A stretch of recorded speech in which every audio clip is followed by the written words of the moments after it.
নমস্কার, আমোদরিয়া নিউজে আপনাদের সকলকে জানাই স্বাগত। আমি মনীষা। এই মুহূর্তে হাজির হয়েছি বেশ কিছু গুরুত্বপূর্ণ খবরের সাথে। দিল্লি ভোটে আপকে সমর্থন তৃণমূলের, কৃতজ্ঞ কেজরিওয়াল। দিল্লি বিধানসভা ভোটে আম আদমি পার্টিকে আপকে নিঃশর্ত সমর্থন করলেন তৃণমূল কংগ্রেস। বুধবার তৃণমূলের পক্ষ থেকে খোলাখুলি আপকে সমর্থনের কথা ঘোষণা হয়েছে। তারপরেই অরবিন্দ কেজরিওয়ালের নেতৃত্বাধীন আম আদমি পার্টির পক্ষ থেকে কৃতজ্ঞতা প্রকাশ করা হয়েছে। অরবিন্দ কেজরিওয়াল তার এক্স হ্যান্ডেলে লিখেছেন, তিনি ব্যক্তিগতভাবে মমতা দিদির কাছে কৃতজ্ঞ। সময় খারাপ হোক বা ভালো, সবসময় এভাবে আমাদের সমর্থন করার জন্য এবং আমাদের আশীর্বাদ করার জন্য দিদিকে ধন্যবাদ জানিয়েছেন তিনি। আসছি পরবর্তী নিউজে। রাস্তায় দুর্ঘটনায় জখমদের চিকিৎসার জন্য কেন্দ্র 1.5 লক্ষ টাকা দেবে। এখন থেকে রাস্তায় দুর্ঘটনার জখম হওয়ায় 24 ঘন্টার মধ্যে পুলিশকে জানালে আহত ব্যক্তিদের ক্যাশলেস চিকিৎসার দায়িত্ব নেবে কেন্দ্রীয় সরকার। এর জন্য একটি প্রকল্প চালুর কথা ঘোষণা করেছেন কেন্দ্রীয় সড়ক পরিবহন মন্ত্রী নীতিন গডকরি।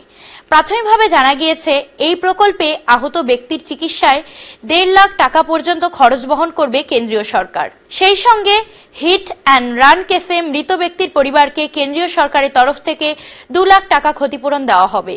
তিনি জানান, 2024 সালে দেশে 1,80,000 মানুষ সড়ক দুর্ঘটনায় প্রাণ হারিয়েছেন। এই মুহূর্তের শেষ খবর। 50 লক্ষ টাকা সুপারি দিয়ে বাবলা সরকারকে খুন, দাবি পুলিশের। মালদহের তৃণমূল নেতা দুলাল সরকারকে ওরফে বাবলা খুনের জন্য সুপারি কিলার নেওয়া হয়েছিল। তাদের 50 লক্ষ টাকা বরাদ্দ দেওয়া হয়েছিল বলে দাবি করল রাজ্য পুলিশ।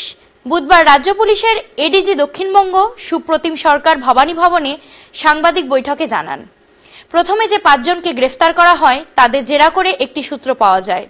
তার উপর ভিত্তি করে নরেন্দ্রনাথ তিওয়ারি আর স্বপন শর্মা তাদের 2 জনকে জেরা করা হয়। পরে তাদের গ্রেফতার করা হয়। স্বপন শর্মা ও নরেন্দ্রনাথ তিওয়ারি এই খুনের মূল চক্রান্তকারী বলে পুলিশের দাবি। সেজন্য 50 লাখ টাকার বিনিময়ে সুপারি কিলারদের বরাদ্দ দেওয়া হয়।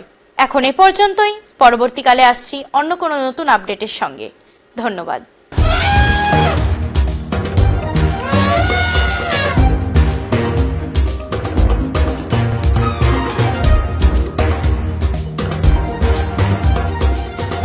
আসছে হাতিও অভিযান। প্রতি শনিবার ঠিক রাত 9টায় চোখ রাখুন আমোদরিয়া নিউজে। Amudoria News, Voice of the Marginal.